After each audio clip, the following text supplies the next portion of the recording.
I mean, that obviously a 4-inning start is not what he came in for or what he was hoping for at the start of the day, and then the way he got there, he just had to battle the entire game every inning. And I don't think he pitched poorly as much as I think he just had high pitch totals and long at bats and obviously a few too many walks, a lot of strikeouts. And you look up, and I would, by the way the runners were on base all the time and the counts he was in, you wouldn't think he'd have 4 scoreless. So put a little bit of burden on the bullpen again, but all in all, I think we just get to the next start for Mike. He's definitely earned the the last month and a half or so. He's carried a lot of the starting rotation. So happy to get out of there with just 4 scoreless based on how many runners were on base. Yeah, no, I mean it's a story that's we've asked them to do a lot and pitch a lot of innings, and they continue to battle and obviously coming in Davinsky in the middle of the game against the top of their order was a little bit of a statement for us just to keep the game exactly where it was. There'd been so much traffic on the bases, so much action. We broke through in the bottom of the 4th, had a 5-run lead, but having Davinsky come in after that 5-run lead really did give us a boost of getting to later in the game. Are you starting to get maybe a little bit concerned about the bullpen's usage? Starting to? I think I'm always concerned about these guys. It's tough. I mean, I'm trying to give them as much gap in their workload as you can, but it's tough on them. We've got the All-Star break coming up. I told them they're all going to get 4 days off, or at least most of them, I think. So it's nice to have that break come at this time. Obviously, as the season progresses, we're going to need more innings out of the rotation, and we'll get it as we get healthier.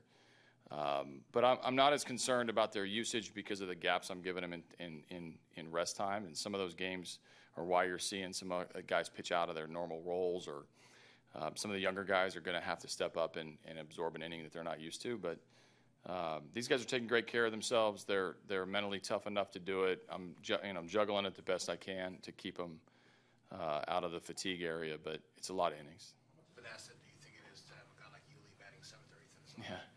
When he's swinging the bat like he has recently, it's pretty scary to have that good a hitter that low in the order.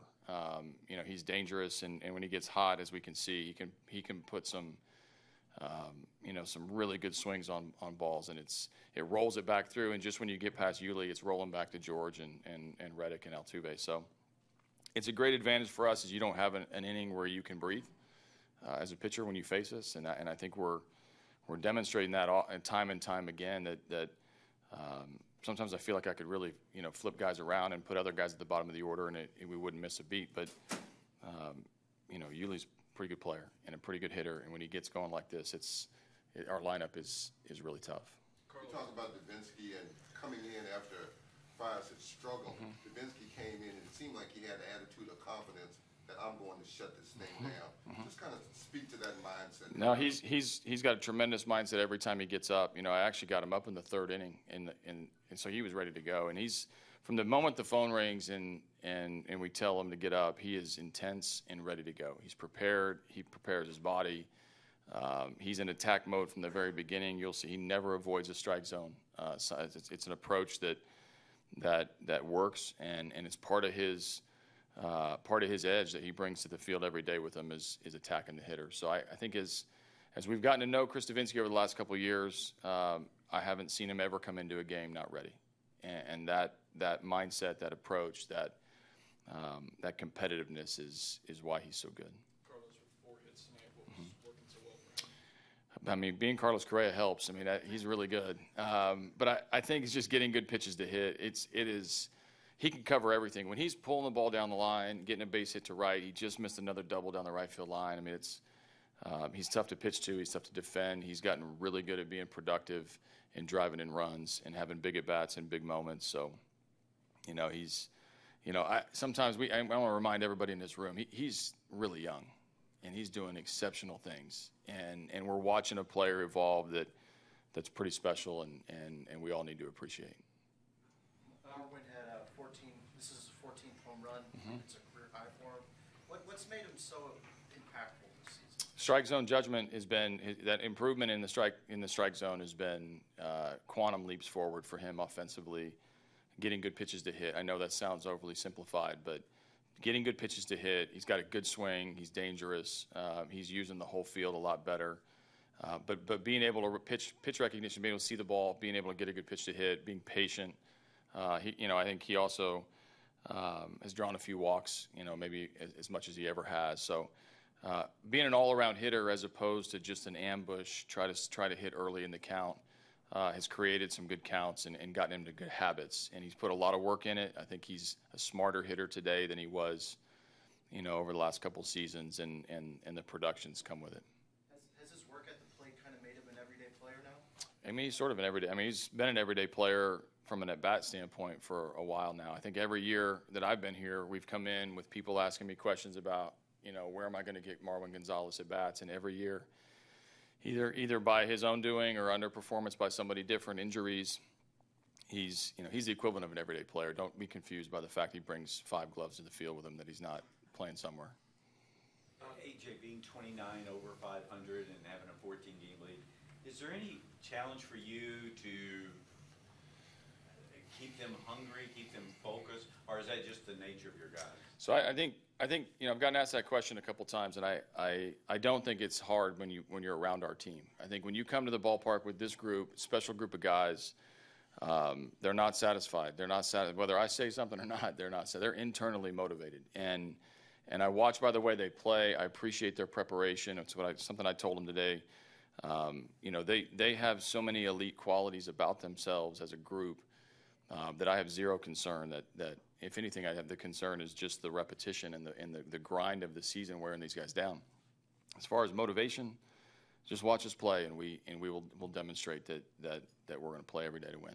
So it's just a joy to be around. Great team to be around. Great team to be around. I mean, obviously, we've got a long season ahead still, and it's easy to kind of push things forward when we have some things going that we have, but I don't think there's a guy in the clubhouse that doesn't love coming to the ballpark. Maybe come, a little earlier than they expect. They stay a little later with each other. They're around each other all the time, coaches included. We talk about the bullpen picking up the burden, but what that also comes up with is that you haven't had a starter since 3 starts ago, go through 6 innings. What kind of situation does it put the entire team in when the starting pitching is, unpredictable like that? Well, we had 9 relievers in the bullpen today, so we're demonstrating that we need as many arms as we can. And to be honest with you, it's not something that we're going to sustain, and the starting pitchers are going to. One of these days, you guys are going to ask me a question of, when are you going to get a guy work?